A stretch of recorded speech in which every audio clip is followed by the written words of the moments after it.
Sometimes God gives you a job to do. And when that happens, you have to drop everything and just start walking. Hey, Casey, how's your sister doing? She just got her cast off last week. She's a lot of fun. Father, that was a lovely service. You want to talk sometime? My door is always open. God, is everyone in this family allergic to light? What do you want? Just call Mom crying, so that wasn't weird. You're so mean to her. She only climbs up on her cross when she wants some attention. My daughter, Catherine. She's back from college. She's different. Cat? The way she talks, the way she looks at me. It's not depression. I know depression. There are things going on in the house. In my house, there are voices inside the walls.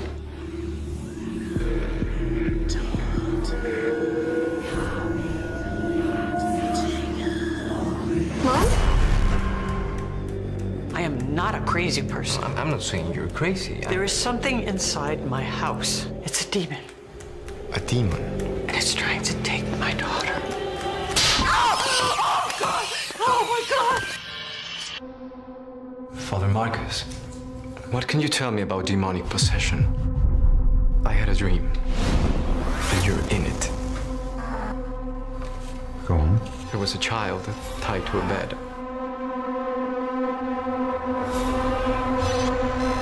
Marcus! You didn't come here for advice. You came for help. Who is it? A girl in my parish. Maybe. Now you believe. You're afraid? Yeah, you should be too. You're being manipulated by forces you can't even begin to understand. Anybody up there?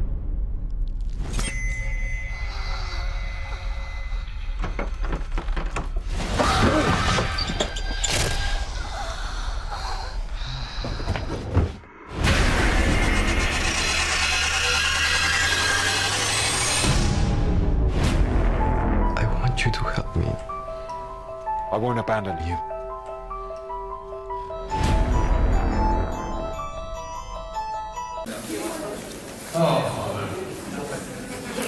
That's what I'm good at. Oh, that's what I'm good at. I know I've seen it. All right, folks, keep your hands up. First of all, what did you think?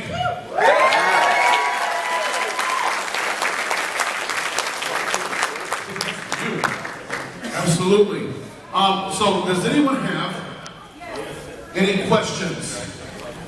Okay, I'm going to run the microphone and play Phil Donahue here. Here's holding for Phil Donahue. 1 second. Why did you have to be all the way in the back? Thank God. First of all, I think everyone in this room would echo the authentic aspect, Jeremy, that was brought with this first episode of The Exorcist. I want to ask you this because there's a couple of themes that you blend into the concept that people love. One, it has an X-Files feel because now you have conspiracy thrown up there. And two, it's somewhat of a spiritual infection storyline where you can point at certain different people and say, well, they could be possessed. Well, they could be possessed. They could be possessed.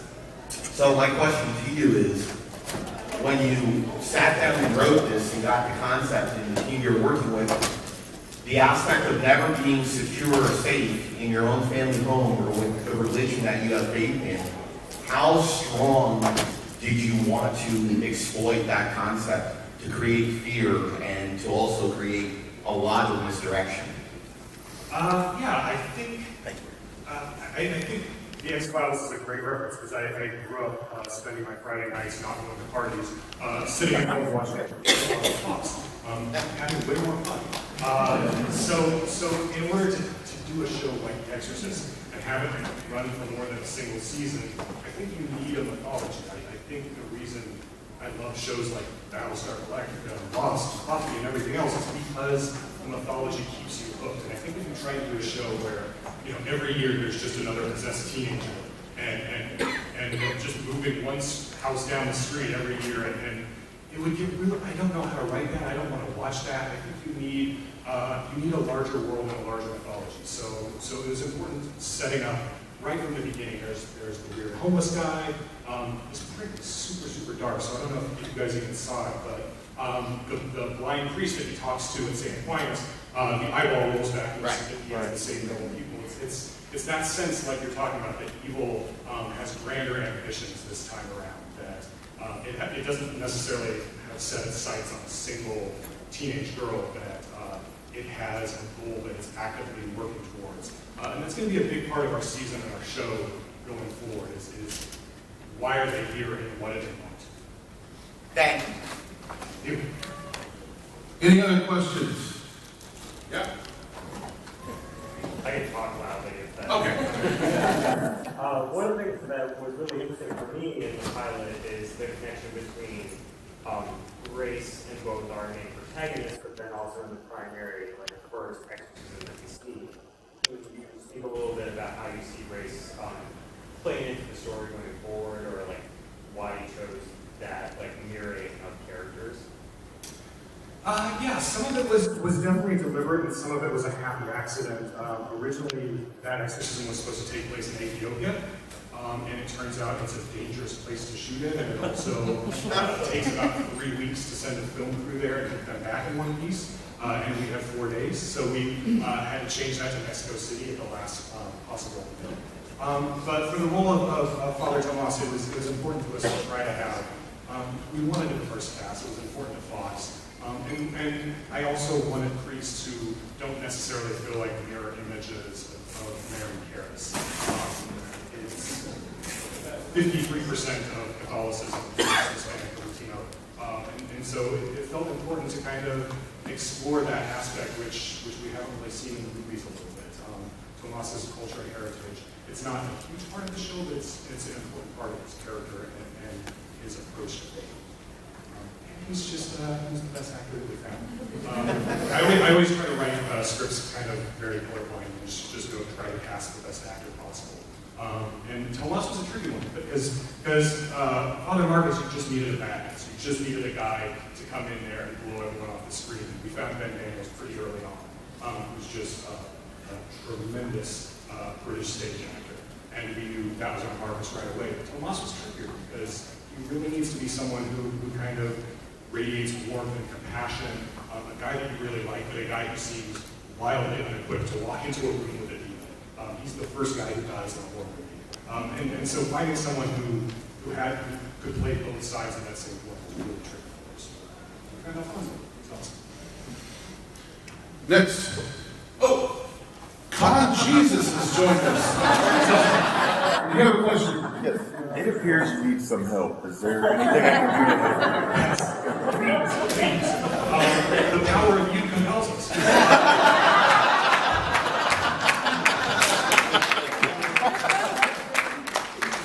All right, on that note, we have we got a couple of fun things we're going to give away here. We have, if you see the t-shirts the lovely ladies have been wearing, we have a couple of these. From Fox, The Exorcist, they have the priest collars sewed in. They're pretty cool. So, a little trivia. Who can name, by name, let's see. Who was the stunt double for Reagan in the original Exorcist? Wow. Put your hand up if you have the answer. Oh my God. Eileen Dietz.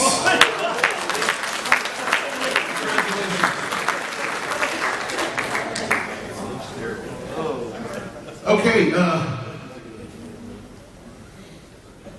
one more of these. Let's see. All right. Make sure we get this away quickly. This is a two-part answer. It has two answers. I need them both. Gina Davis, the iconic Gina Davis, is not unfamiliar to horror. Who can give me two horror creds for Gina Davis? Your hand was up first, sir. That would be The Fly and Ghostbusters. She was not in Ghostbusters. Fly and Beetlejuice. Very good. All right.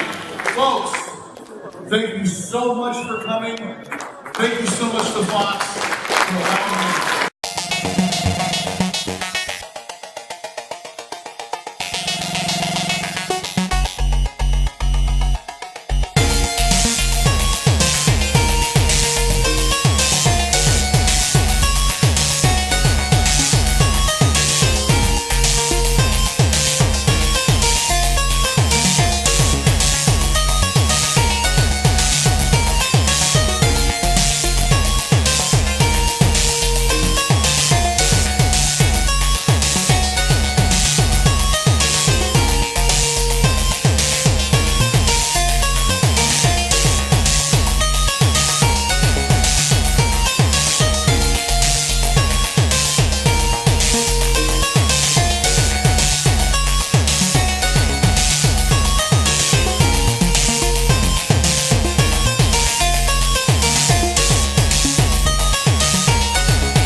What would you do if you accidentally discovered the house next door was occupied by something not human?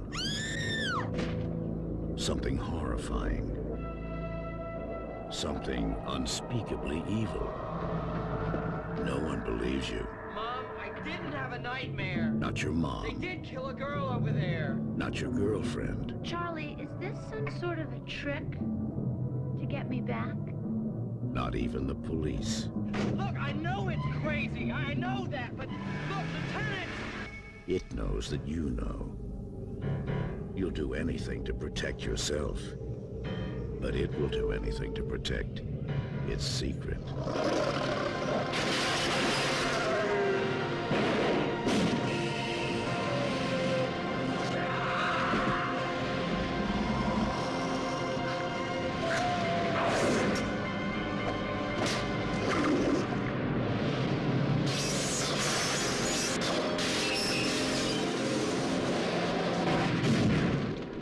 Fright Night. If you love being scared, this could be the night of your life. Chris has also recently, fairly recently anyway, been in a music video for Aaron David Gleason. If you want to talk a little bit about that. As it turns out, Aaron David Gleason is my stepson, the son of my wife, Joanna Gleason.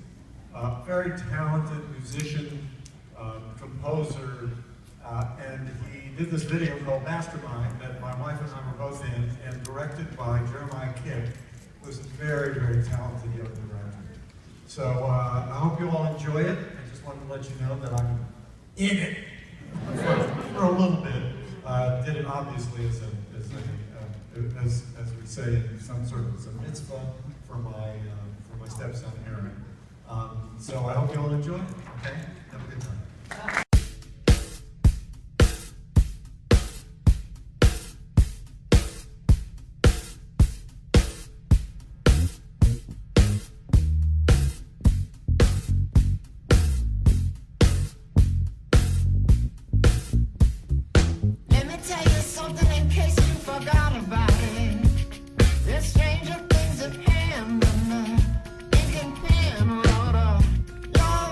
To a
so much for being here. Thank you. You guys ready for this shit? Man, we have seen you do amazing things with walruses and now bratwursts. What can you not do? That's just what I'm I do whatever Kevin wants me to do. Okay, you know this is kind of a sequel to Tusk, but it's totally not a sequel. It just has similar characters, crossover characters, and they will, then the next film you'll see is Moose Jaws, which is awesome. And this kind of fell into place out of blue, you know, the kind of the story that I followed Kevin online and everything. This is a crazy little teen tween movie with little miniature 1 foot tall Razzies made out of Nazi DNA and sauerkraut and sausage. So, it was a really fun movie to make. You know, of course, Kevin, I got to do the makeup on Kevin. You guys have probably heard the story about Jay not being able to play the Razzie because he was claustrophobic, which we didn't know until we put him in the makeup. Because, of course, today we do cyber scans sometimes instead of actually light casting somebody. If you were to light cast him, we would have realized he would have freaked out then. Instead, we just put a laser around him, and then when we got him on set, we couldn't put him in the makeup. Kevin decided to play the part, so we completed the makeup on him. And there was a lot of back and forth coming up with stupid ideas with Kevin in this movie, which you guys enjoy, including meeting the 9 foot tall golden golem at the end of the movie. So, you know, I love working with Kevin. This movie's a lot of fun. You know, you guys, I'm sure, got mixed reviews and read mixed reviews, but it's a good time. Just enjoy it. It has a lot of goofy nonsense in it. But, you know, it's a Kevin Smith movie, for God's sake. They're always original and always different and always, you know, something that nobody else is making, so enjoy this. Robert, thank you very much.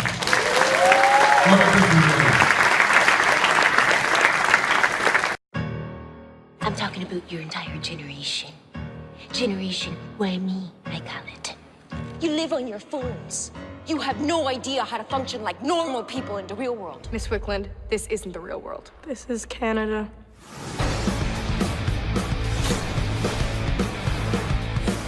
Oh, it's Lulu and Lemon. Condescending riot girls. Colleen Coalition. I would like to invite you both to my party. A senior party? A senior party? Senior boys only invite sophomore girls to parties for one thing. God knows what else, eh? All you need to handle any situation in life are the Warrior 1 and Warrior 2 positions, girls. Master those, and you will master anyone who gives you shit. Ew, why did your dad text me like 37 times? Oh my God, he's making us work tonight! Oh my God! Y'all think history is so boring. Well, what if I told you during World War II, there were Nazis right here in Winnipeg under the self-proclaimed Canadian Führer. So, like, Canadian Hitler. 9, 9, 9, 9! So much 9, it's almost 10! Canadian Nazis were the original landowners of your sword. Who's the Broadseas? What is a broadsea? 9, 9, 9. It's like a foot-talk Nazi and it's made of bratwurst. Are you guys tripping on the pot? I need both of you to help me solve this quite clear case.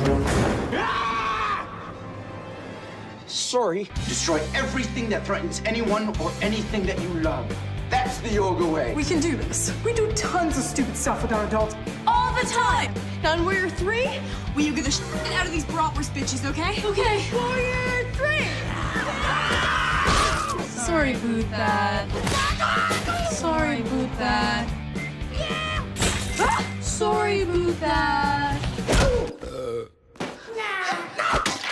Sorry, boot that. I'm not even supposed to be here!